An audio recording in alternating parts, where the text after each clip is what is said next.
It's like 5 in the morning. And before you go down to the comments and start talking about my hair, you're just mad because you don't have helicopter propellers on your head.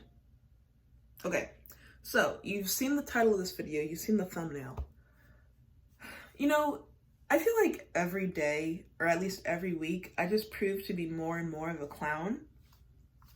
I'm always talking about how I want Mamamoo to come back. I love the solo projects, but and I know 2020 was said to be a solo year by RBW, but I want OT4 content because we went from 4 Seasons 4 Colors having albums from the entire group of Mamamoo every other day to not hearing from them since 9 months ago with the hip era. So I'm like, okay, when's the comeback? Well, as they announced a couple days ago, we all heard about the 3 theories for September 3rd, which was clownery again by the Moo fandom, of them actually, I guess you could say, giving us something. The On-Ander collaboration with Mamamoo, well, obviously, just like Gleam, they're going to release a bop song for that. But it was just announced that on the 10th of September, we will be getting an actual mini comeback, I guess, with a single titled Wanna Be Myself. Now, obviously, I'm excited to hear it. I want to see the music video. I can't wait to hear the vocals and Moonbyul's rap. But you guys know, I always report on in fact, if I really wanted to, I feel like I could make a new drama video about Mamamoo from Twitter every day because that's how often they have something to say about our girls. So obviously yesterday it was announced that Mamamoo is having a comeback titled Wanna Be Myself on the official RBW Twitter page. And I'm just going to tell you what happened. ITZY stans, I don't know the name of the fandom, but they felt some type of way about it.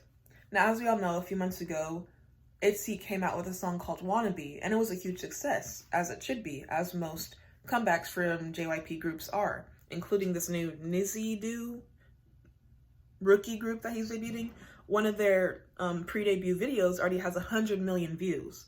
So JYP effect is real. I say all of that to say this.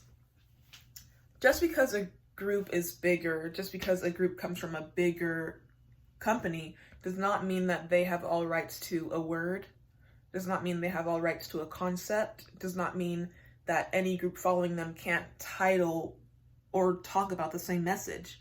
Because if we're being honest, Mamamoo has been talking about self-love, self-care, loving yourself, happiness, all that stuff from before the time that ITZY's members even thought they were going to debut. So it's not like the people at RBW, the CEO of RBW, or even the members of Mamamoo are keeping tabs on the members of ITZY or trying to copy anyone for that matter. Mamamoo has made it this far with originality, with being authentic, despite the scandals, despite the crackheadness, despite going on idol shows and completely embarrassing themselves and our fandom. They've garnered success because of their talent. So it's not them piggybacking on anyone or any concept that really establishes them as a group. They did it on their own. And also I just want to kind of branch off that as a topic. I don't like the idea of, oh, we did this so no one else can. We see that a lot when it comes to idols' outfits, when it comes to hairstyles. There was a topic, I'm going to use Jennie from Blackpink as an example. They were saying she was copying Jade from Little Mix with the blonde streaks down the front.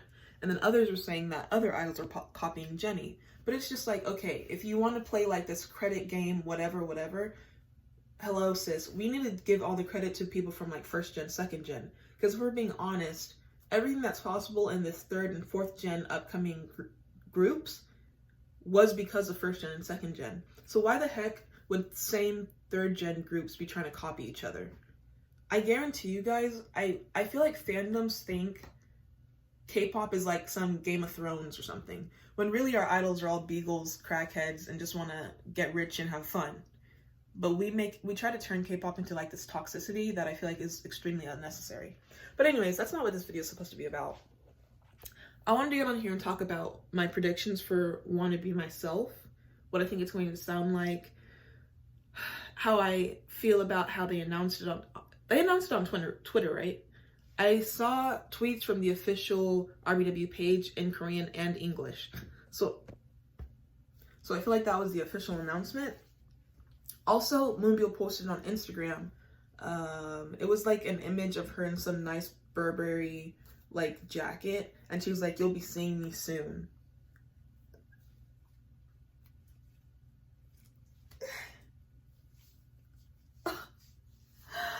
Oh boy, I can't wait. What do I think Wanna Be Myself is gonna be? Honestly, I don't know. Because if you asked me to compare Mamamoo from 2016 to Mamamoo Hip Era, I would say those aren't the same group. Mamamoo has developed so much since the times that they debuted. Look at Piano Man, look at Go Go Bebe. It's like they've always been the same group with like weird concepts, talking about controversial topics in their music, things that aren't normal for a girl K-pop group to do. But they do it so differently each time. So do I think Wanna Be Myself is going to be more like Hip Era? Or do I think it's going to be like Starry Night? I don't even know if there's anything you can compare Wanna Be Myself to. I think it's definitely going to be another, like, it's going to have a hint of Hip. Like, if we all remember Hip was talking about, I am who I am, you guys hate me for it, but I love myself for it, so that's what counts. You know, the media's checking for me, I'm famous, I'm a bad bitch. But Be Myself, I think, isn't going to be necessarily on, like, that same tune of, like, I don't care what you have to say. I think it's more so going to be sort of like how Maria was for Anhejin. I think it's going to be more self-reflection, more tender maybe than Hip. I feel like it's going to be sort of the same concept-ish as Hip, but sound like Starry Night. Now, I don't know if they've released any like teasers or promo videos or promo outfits and photos, because that would definitely give us a better insight into what it's going to be about. But I just feel like Wanna Be Myself is a sort of soft title that I don't know what to expect. And considering how drastically different each era, each comeback from Mamamoo has been, there's no telling what they can do. Also, that proves to how limitless and how unprecedented and original and unable to be boxed Mamamoo is.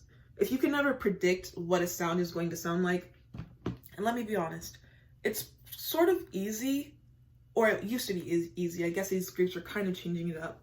But it used to be so easy to predict what a girl group comeback song was going to sound like. The same producers always getting repeated, the same backtracks, the same concepts over and over again, the same outfits, the same stages from these companies that are so very not closed-minded, but very in control of what their idols can and can't do.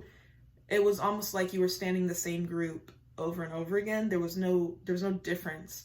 And that's when Mamamoo came out. And they completely changed the game. So I think they're going to do the same thing with this Wanna Be Myself. Obviously, we all know antis are still going to talk and like just...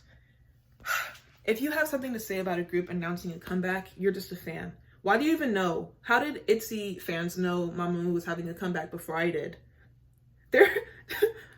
Does that mean an anti is a bigger fan of Mamamoo than I am? That's a crazy world to live in. It could never be me. Anyways, I'm excited for the Wanna Be Myself comeback. Definitely reacting to the song. Definitely reacting to the music video. Maybe even like the MMM-TV episodes for it. Something. But y'all are definitely going to be getting a lot of videos for Mamamoo these next few weeks. Next few days. It drops in 2 days. It drops on the 10th.